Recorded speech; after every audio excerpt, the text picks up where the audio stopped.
6 a.m. is coming right here to Florida with the legendary co-founder and songwriter for Motley Crue, Nikki Sixx, and also vocalist James Michael. And they both joined me today to talk about the tour and everything else. Guys, good to see you this morning. Thanks for joining us here in Orlando. Good morning. Thanks for having us. How's it going? All right. Hey, new album out. Nikki, I'll start with you on this one, a new tour. What's it like to be going back out on tour right now? We've been we got off the 6 a.m. Modern Vintage tour last April, and I was going back to finish up everything with Motley Crue. We started writing then for what we knew would be this album. Well, it's a double album, actually. The first album comes out on Friday, and then the next record comes out in September. And we knew that was our goal, and we knew that when we were writing the music, the goal was to play live. So it's a very exciting time for us, and we're getting on an airplane tomorrow to go head to our first show. And the first show, there's like 54,000 people there, Woo. And we're just like, we're pinching ourselves. We're pinching ourselves. You know, we get to play all these great festivals. We're doing headline shows. We got a tour coming in the fall. It's Five Finger Death Punch Shinedown. They're co-headlining and asked us to be direct support. So, I mean, we're beyond ourselves excited to get out on the road. Yeah, you know, Nikki, a lot of people recognize your name. James, a lot of people may not recognize your name, and I don't mean this as an insult, but you've been around a long time. You've worked with a lot of big stars in the past, too. Give people kind of your background and how you got to where you are right now. Well, I'm mainly a studio guy. I produce a lot of artists, a lot of bands, a lot of pop artists, and I also write a lot of songs. And that's kind of been my main career my entire adult life.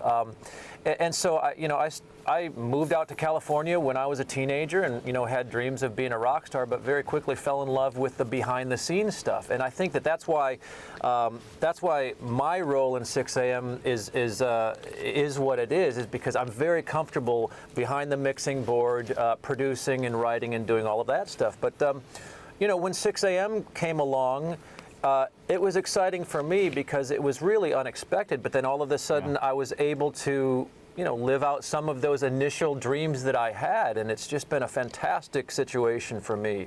You know, one thing I love talking. Let's make no mistake. Yeah, go ahead, Nikki. I'm a stage hog. Like, I think the stage is mine. Okay, it's just like if the center of the stage, I go, that's my spot. Don't let James fool you. I get there and he bumps me out of the way. He's a great live performer, but we're going to work on that. There's going to be some tripping and pushing going on. Oh, that's already That'll be good. Hey, it's just like the old mosh pit days. So, though I'm curious, though, because people, they see the look and they know where you came from with Motley Crue, Nikki, but you go back in time and a lot of these glam bands or the 80s hair rock, you're talking, Skid Row with Sebastian Bach, Tesla, Dokken, Bon Jovi. I mean, yeah, they made their splash because of the hair and the antics, but there were some amazingly talented people in these bands, and I think that's missed sometimes. Yeah. Well, the thing is, Motley cut our teeth on punk rock and heavy metal, and I think that we were a different breed of band, and the band was very volatile, and the band was very potent, and the reason that we were who we were is because it was real. There was no stylist. There was nobody telling us what to write for lyrics. And a lot of bands came after us, and it was fabricated. It was like boy band rock, the rock era, and that happens in every genre. It's exciting to be in a band like 6 a.m. and we're so close.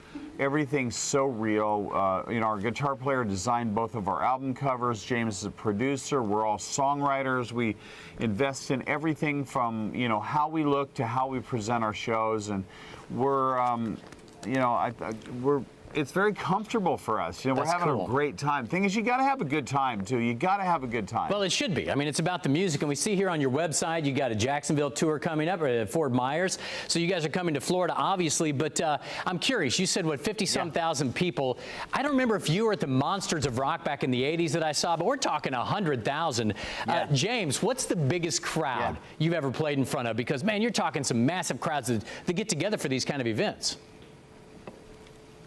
Yeah, playing the festivals is always exciting. Number one, because you're playing for a lot of people that may or may not know your music, and it's always an opportunity to spread the word about what you're doing. Boy, the biggest crowd I ever played for was probably, I was playing in a band called the River Dogs, and we played over in Hamburg, Germany, to about 500,000 people. So, I mean, that's just, it's madness. You know, it's a crazy experience to do that. And anytime you get that many rock lovers together, it just reminds you that rock is not dead. It's very much alive and well, and it's just a very electric and exciting, you know, experience. Well, I may look like the mild-mannered news anchor right now, but in my heart, I'm still looking just like you guys. I'm ready to rock out. Guys, thanks so much. I assume the website is the best place to check out tickets for the shows coming to Florida, right? Yes, 6ammusic.com.